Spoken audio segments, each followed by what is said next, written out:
Good morning. I guess that's the camera spot. Yeah, everybody paints that rock right there. How's everybody doing? So, stable diffusion. Today we're going to talk about stable diffusion. But actually, we're going to talk about that a little bit. But I'm stretching right now. But the reason I'm getting off to a late start is because I coded out the issues that I was having with my local instance of stable diffusion. And I like the power that it gives me and the freedom that it gives me to create images however I want. And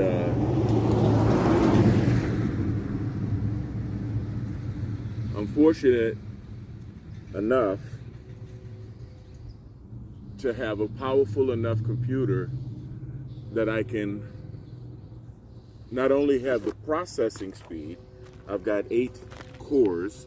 I've got 4 dual core processors, but also the RAM, and also most importantly the video card, the power, video processing power.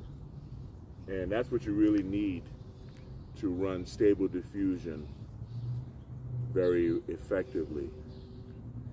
But no matter how powerful your machine is, artificial intelligence is resource intensive. So I'm trying to do something that's one of the most valuable things that you can do, and that is to train a network, I guess you could say, a network resource for stable diffusion, and a model, right? Training a model, a network model, which means that once it's trained, then all I have to do, I'm training it on my face. I'm training it on just 10 images of my face, taking roughly about the same time, 5 with hair, 5 without hair, and very close, 512 by 512. You know, I know how to set it up for training. But even with just 10 images, which is like the bare minimum that you should use to train stable diffusion, even with just those beginning 10 images, it's an all-day process to train. It takes the computer an all-day process. So it's best that I leave the box to itself, leave stable diffusion to itself, and let it go ahead and train my face. It's not the first time I've done it. The image that I posted this morning, what you see right below this video if you're on Facebook, is the product of a trained, a trained network model that I created for stable diffusion. So it looks kind of like me, right? It's kind of recognizable, right? But that was just playing around. That was a trial, and even that took a long time to train. So now here we are,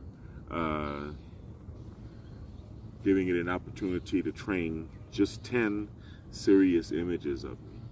And the next time I set it up to train is going to have to be when I go out of town, when I leave for a trip, and because it'll either take overnight or several days to process, depending on how many images you're training it on. Pro tip, use an even number of images, okay? Use an even number of images or it'll get stuck in a loop. So you don't want that to happen, because it's very resource and time intensive.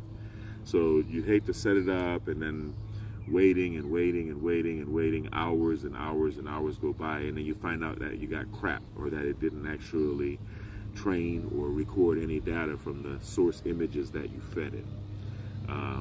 But, you know.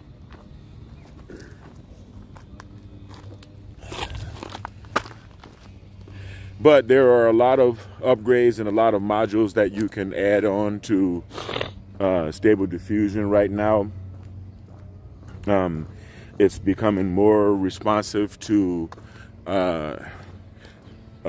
for video, for creating video, as well as still images. As you can see, I like using AI for creating my thumbnails, but now instead of just having a handsome Creole bodybuilder surrounded by women, now I can actually use my own avatar. I can use my own face on my thumbnails and on a lot of images generated by AI. So I guess that's all I had to say. We already know what stretching is. We already know what 5 miles are. We already know what time it is. What is it? A little after 10, something like that. And we already know that it's time to run. So this is the Peak Performance Protocol. And I'm heading on up Mount Baldy. Stay kind, stay blessed, stay healthy. I will see you guys when I get to the top. Peace.